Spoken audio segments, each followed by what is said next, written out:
السلام علیکم بھائیوں اور بہنوں، امید ہے آپ سب خیریت سے ہوں گے۔ آج جو ہم کہانی سننے والے ہیں اس کا نام ہے آدھا کمبل۔ ایک دولت مند سوداگر کی بیوی مر گئی تھی۔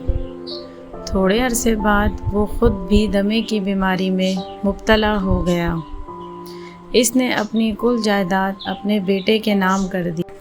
ہزاروں کی جائیداد پا کر پہلے تو جوان لڑکا اور اس کی بیوی سب سوداگر کی خوب اچھی طرح خاطرداری کرتے رہے، مگر کچھ عرصے بعد ان کا جوش ٹھنڈا ہو کر یہ حالت ہو گئی کہ علاج بھی چھوٹ گیا اور کھانا بھی وہی ملنے لگا جو معمولی انداز کا گھر میں پکتا تھا۔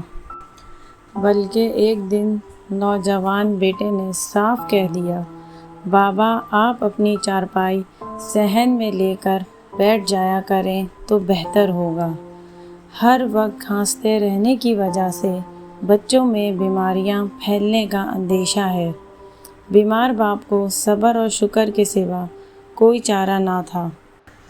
اس نے کہا، مجھے تو غرض نہیں، مگر ایک کمبل اوڑھنے کو چاہیے کہ ابھی سردی باقی ہے۔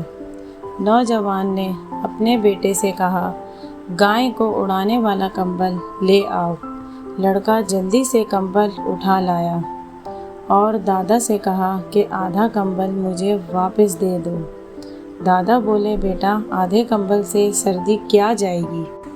باپ نے بیٹے سے کہا، دادا کو سارا ہی کمبل دے دو۔ اس پر چھوٹے لڑکے نے باپ کو مخاطب کر کے جواب دیا، بابا جان گھر میں ایسا کمبل تو ایک ہی ہے، اگر سارا دادا کو دے دیا تو جب آپ بوڑھے اور بیمار ہو کر صحن میں چارپائی بچھائیں گے تو آپ کو کیا دوں گا؟ نوجوان باپ لڑکے کی یہ معمولی بات سن کر سن ہو گیا اور باپ سے معافی مانگی اور پوری اطاعت اور خدمت کرنے لگا، جس سے باپ بھی خوش ہو گیا اور اس کی اپنی عاقبت بھی سنور گئی۔ حضور نبی اکرم صلی اللہ علیہ وآلہ وسلم نے ایک مرتبہ حضرت عمر بن خطاب رضی اللہ تعالیٰ عنہ سے کہا، اپنے باپ کی فرما برداری کرو جب تک کہ وہ حیات ہیں اور کسی حال میں ان کی نافرمانی نہ کرو۔